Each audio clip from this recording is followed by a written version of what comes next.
Let's say you're retired, living on $1,700 a month from Social Security. You're in a one-bedroom apartment, rent's $1,000, utilities are $150, and groceries, well, they've about doubled since the pandemic.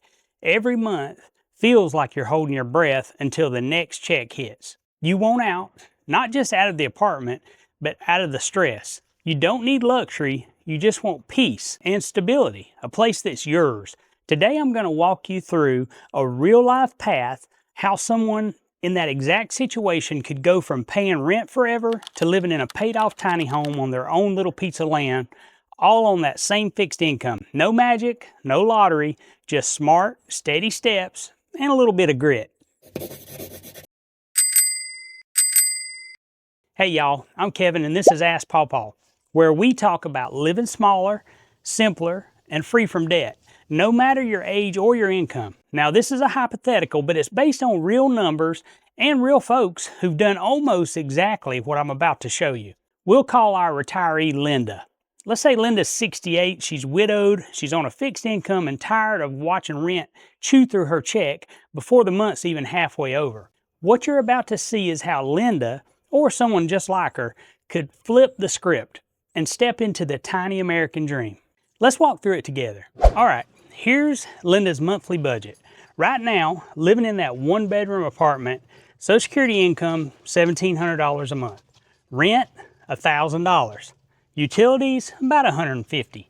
Groceries, let's say $300. Phone and internet is another $80. Everything else, we'll say $120. Now, that everything else has to cover doctor copays, toothpaste, grandkids' birthdays, and anything that life throws her way. And there's nothing left to save. No buffer, no peace. She's one flat tire or one dental bill away from panic. Because then, and here's the hard truth, if nothing changes, nothing changes. So what can change? Linda's first move isn't to go out and build a tiny home. It's to buy herself time. She makes a tough but a smart decision. She sells most of her furniture, keeps just the essentials, and moves into a small room in a friend's home for, let's say, $400 a month. Now, I know that's not ideal. Sharing space at that age is not an easy thing, but she's trading comfort for a runway, a chance to build a future instead of renting one. And just like that, her housing cost drops by $650 a month. That money starts going into what I would like to call a tiny dream fund. Every single month, saved, not spent, she puts that in a savings fund. After 1 year, that sacrifice turns into $7,800 saved with no loans, no interest, and no bank breathing down her neck. That's enough to change her future. Now that Linda's got some breathing room and nearly $8,000 set aside, it's time to get out from under someone else's roof and into her own place. But she's not building just yet. That kind of move takes time. It takes planning and it takes a place to do it. So she takes $6,500 of her savings and buys a used travel trailer. It's not brand new. In fact, it's about 15 years old, but it has solid bones and it's everything she needs to live simply. Then she finds an RV park just outside of town. Nothing fancy, but it's safe, quiet, and the monthly rent is only $350. That includes water, sewer, and trash. Her utilities are maybe $30 to $40 a month. So now she's living in her own space for about $400 a month, less than half what she was paying in rent. And here's the key, she keeps saving. Every month, $1,000 still goes into that tiny dream fund, building the bridge to her forever home. This isn't a setback, it's a setup, a smart, temporary step that moves her closer to freedom. Linda's not downsizing, she's designing her next move, and she's doing it with intention, not desperation. She's not just living cheaper, she's leveling up, one step at a time. Now let's fast forward another year. Linda's still living frugally in that old travel trailer. It's not fancy, but it works. And in that second year, she's tucked away another $12,000. Remember, she only spent $6,500 on the trailer, and she had $1,300 left in her tiny dream fund. Now she's sitting at $13,300. That's real leverage. And this is where she makes her boldest move yet, buying land. Not a huge lot, not a fancy parcel with a mountain view and a waterfall, just a half acre of unrestricted rural land.